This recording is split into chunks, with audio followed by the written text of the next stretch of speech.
Hey guys, welcome back to my channel. In today's video, I am making one of my favorite fall dishes. We are making pumpkin gnocchi. All right, if you're new here, hi, I'm Claire. Oh, welcome. Welcome to my kitchen. Come on in, make yourselves comfortable. I do a lot of cooking on this channel. I like to focus on things that are accessible, that are budget friendly. I love a small kitchen appliance like a rice cooker or an air fryer. And I am often cooking for just myself, even though I do have a family. I often share recipes that are good for single or double servings. So if you're interested in any of those things, be sure to hit subscribe. All right, you guys, fall is upon us. I love this time of year, especially in Michigan. It's starting to cool down. The leaves are turning.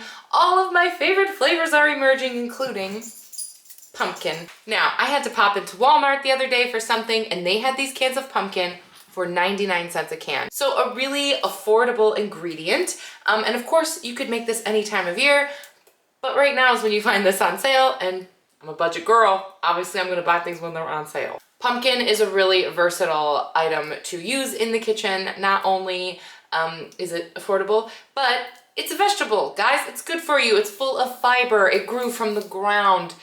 It's good for your diet. So we love that as well. And with that, let's get started. I'm hungry. It's lunchtime. All right, you guys, when I said it was simple, I really meant it. For the basic gnocchi recipe, these are the ingredients you need. Now, for a traditional gnocchi, you're going to use a potato, obviously, but we are swapping the potato for the pumpkin. So I don't even know if you could technically call it a gnocchi. Guys, I'm not Italian.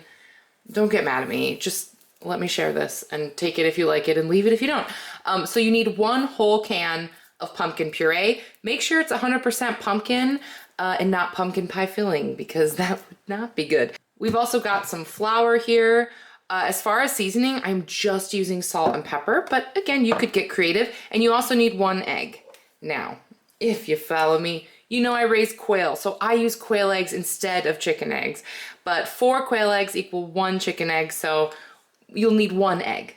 But I'm using 4 quail eggs, but you know, use the eggs you got, am I right? All right, we're gonna start with our flour. We're gonna do 2½ cups.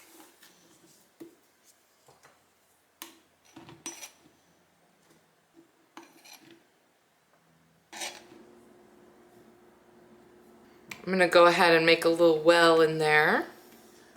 Because I'm doing quail eggs, I have to crack them separately. It takes a little more effort than a chicken egg, and there's like just a higher chance of getting a shell in there, so I like to do it separately and not directly into the thing that I'm doing. If you are interested in the quail, I always get people asking me. I did do like a little quail video. I will leave it down below if you want to see how we raise our quail.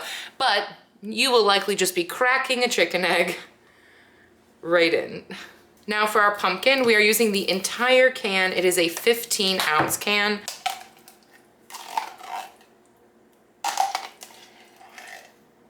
And to this, I am just going to eyeball this, a generous amount of pepper and some salt. I'm using this fleur de sel, actually. I just got back from a vacation to France, and the first thing I bring back is salt. You could definitely add more things to this if you wanted to. I'm gonna leave it simple today. All right, so just like when you make pasta, because that's basically what this is, you could roll this out into pasta too, I guess, but we're definitely gonna stick with the gnocchi. You're just gonna do one of these. Also, if you don't have a bench scraper like this, just use your hands. It's like not that deep. You don't need a bunch of special equipment for this. And at first, this is going to feel quite dry. Just keep going. That pumpkin is really gonna moisten the flour, and it will turn into a nice, beautiful orange dough before you know it. All right.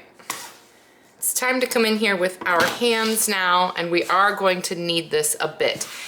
You don't have to knead it like you're kneading a loaf of bread, okay? This isn't gonna take you, 15 minutes or whatever, 10 minutes of kneading. We just want it to be a little bit elastic and nice and smooth. So I'm gonna say we're gonna knead for maybe 2 minutes. It's not that intense. We're not trying to create, you know, a big loaf of bread here. So just enough that it feels a little bit elastic. And if it's starting to get a little too sticky, you can add a little bit more flour to your surface area and keep kneading it. All right, it's been a couple of minutes. It's nice and soft, pretty smooth. It looks great. All right, so this is a big ball of dough. This would, I think, easily feed a family of 4. It kind of depends on what you're serving it with, how heavy your sauce is. If you're putting some protein in with it, I think like some smoked sausage would be so good with this. It's just me today. I'm on my own for lunch. The great thing about this dough is if you wrap it in plastic wrap, you can definitely just keep it in the fridge for a few days. So I'm only going to take a portion out of this to make for myself today, and I'm gonna wrap the rest up and throw it in the fridge. And then tomorrow, since tomorrow's the weekend, I'm gonna give it to the kids for lunch tomorrow. So keep that in mind, that if you are only cooking for one, you can either have this recipe or you can store it for later. I am gonna take like a quarter of it, which is probably a lot for my lunch, I'm not gonna lie, but it's fine. If you see professional gnocchi, if you buy it at the store, if you get it in a restaurant, if you've been to Italy, you know that it has sort of a signature pattern to it. It's got these little ridges in it that help keep the sauce. And if you want to do that, go for it. If you have one of those fancy little boards, then use it, okay? If you want to use a fork, I know there's like all sorts of ways you can sort of do it. Guys, I'm keeping it simple, I'm keeping it easy, I'm keeping it accessible today. We're just gonna chop them up into little nuggets, little pillows, and it's going to be perfect.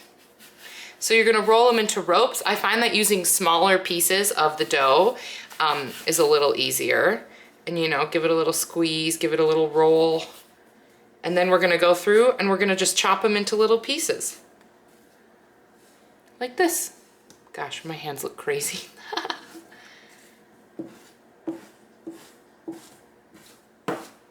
They don't need to be perfectly the same, just, you know, about.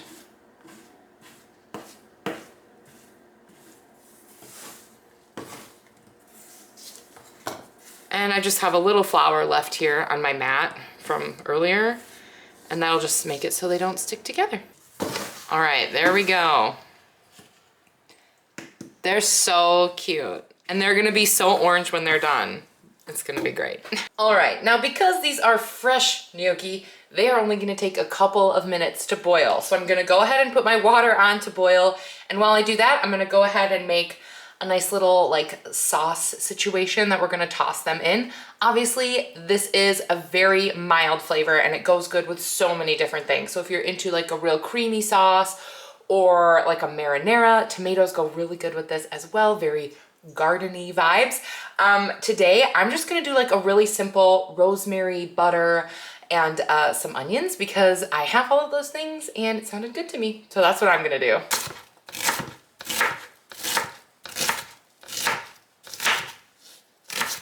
I am going to just cook these onions down a little bit in some olive oil.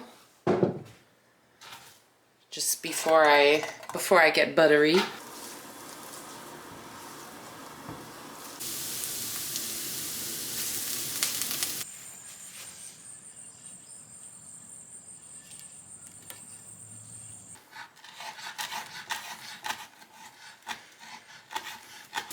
Go ahead and add my little rosemary bits here. Because our water's boiling, so it's time to make our gnocchi. And like I said, this is so super quick, you guys. You're gonna toss them in there and basically they're pretty much done when they float, and that'll take about 2 minutes. All right, and while our gnocchi is boiling away, our onions are so tasty looking. I could just eat a bowl of onions like this. They're like a little bit crispy, a little bit tender, incredible. And now we're gonna add some butter. I'm gonna throw like 2 tablespoons in there. All right, and just like that, our gnocchi is done. Look at the color of these beautiful babies, okay? Incredible. You will wow your guest just with the color alone.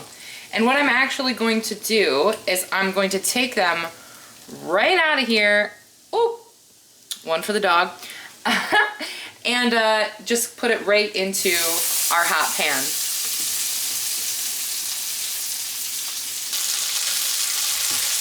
And now I'm just gonna let these get a little bit toasted. If you like your gnocchi like that, where it's got a little bit brown, a little bit crisp on the edges, then this is your method for sure. If you just want to eat it like pasta, you don't have to then toast the gnocchi in additional oil or butter. You could just throw some sauce on it and be good to go. But honestly, look at how delicious this looks. I wish you could smell it. I think I could convince you that this is definitely the most delicious way. All right, now it's time to plate this on up. Oh my gosh. I cannot wait to eat this. I'm gonna go ahead and add just a little bit of salt on the top. And optional, but everything's better with a little bit of Parmesan, am I right? The most comforting, delicious fall meal. All right, I'm starving, let's eat it. And since it is just an absolutely beautiful Michigan day, I'm going to eat on the patio. Oh my gosh. You guys, this is like restaurant food.